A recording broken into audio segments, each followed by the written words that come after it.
মোদি হটাও ভারত বাঁচাও এমন স্লোগানে উত্তাল এখন ভারত। মোদি ও তার দল বিজেপির উপর চড়াও এবার দেশটির হিন্দু ধর্মাবলম্বী জনসাধারণ। এমনকি বিজেপির অনেক নেতাকর্মী এখন মোদি হটাও আন্দোলনে নেতৃত্ব দিচ্ছেন।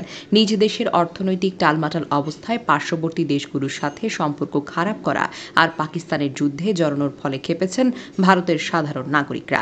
দেশের প্রথম সারির একটি গণমাধ্যমের প্রতিবেদনে উঠে এসেছে, কাশ্মীর হামলাকে কেন্দ্র করে 260 জন মুসলমানের লাশ চাওয়া বিজেপি নেতা শুভেন্দু অধিকারী আর পশ্চিমবঙ্গের ইসলামোফোবিয়াস টেলিভিশন রিপাবলিক বাংলার মলম বিক্রেতা খ্যাত সাংবাদিক ময়ূক রঞ্জন ঘোষকে খুঁজে পাওয়া যাচ্ছে না সমগ্র পশ্চিমবঙ্গ জুড়ে। এরই মধ্যে জনতার হাতে মারা খেয়ে তারা পালিয়েছেন বলে শোনা হচ্ছে বিভিন্ন সূত্রে।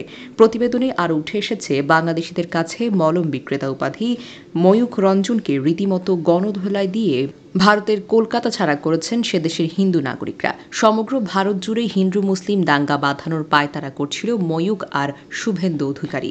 কিন্তু শুধুই কি তাই, বাংলাদেশে কোনো পণ্য আসতে দেবেন না বলে ঘোষণা দিয়েছেন বিজেপির এই নেতা শুভেন্দু অধিকারী।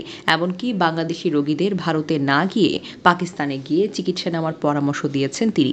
এসবের পর বাংলাদেশিদের ভারতে যাওয়া বন্ধ হয়ে গেলে বিপাকে পড়ে এখন না খেয়ে মরার দশা পশ্চিমবঙ্গের ব্যবসায়ীদের। এদিকে কলকাতার সব ব্যবসায়ীরা এবার একজোট হয়ে হামলা করেছে মুসলমানদের 260টি লাশ চাওয়া বিজেপি নেতা শুভেন্দুর ওপর। আর মলম বিক্রেতা সাংবাদিক ময়ূক রঞ্জন তো বাংলাদেশের পট পরিবর্তনের পর থেকে প্রোপাগান্ডা ছড়াতে ব্যস্ত ছিল।